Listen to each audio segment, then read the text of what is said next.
Hello friends, today I'm going to review the Star Wars Rogue One Death Trooper from the Black Series.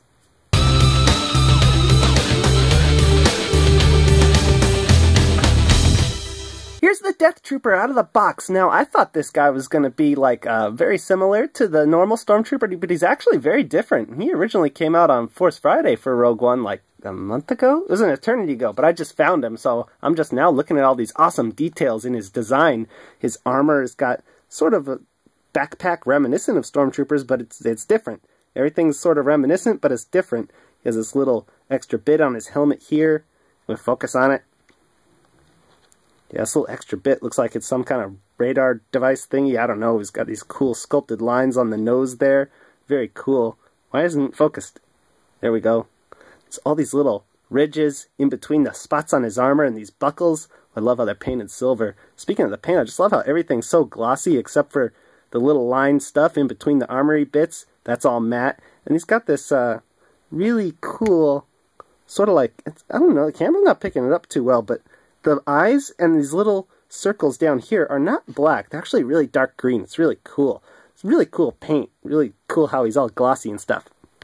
Death Trooper has a ball joint head that's also on a hinge. Unfortunately, his head doesn't just pop off. You know, when the Star Wars Black Series started way back when, all the heads just came off so you can mix and match them really easily, but I guess Hasbro doesn't want to do that anymore if they can get you to buy extra figures with different heads.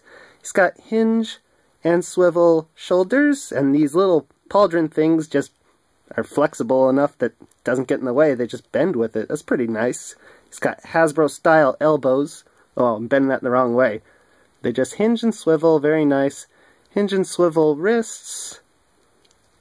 He has a diaphragm joint. Nothing at the waist, but that's okay. The diaphragm joint's more than enough. Gets great range on it, too. He's got ball joint hips, go in and out, cuts at the thighs, double elbows, those are knees, double knees, I'm silly.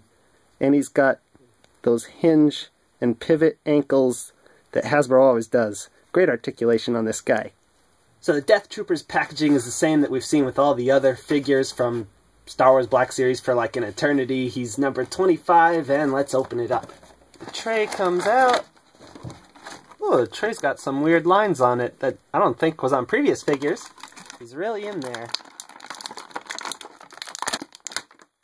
The figure just popped out, but you gotta be careful because you can kind of rip this plastic tray if you want to keep it to put it back in the box for later.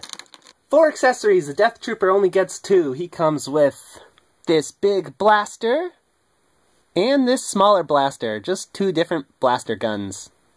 He has 2 trigger fingers, so you can fit both of those blasters in his hands just fine, although this trigger finger doesn't quite get up to the hole as well as the one on the right hand does. And you can slide that smaller gun into this little loop on his belt. How cute is that? The Death Trooper stands just under 6.5 inches tall. As always, here's the figure next to 6-inch Batman and Spider-Man. Here's the Death Trooper next to the Stormtroopers from A New Hope and The Force Awakens. He's the tallest of the 3, and from what I can tell, they don't share any pieces between them.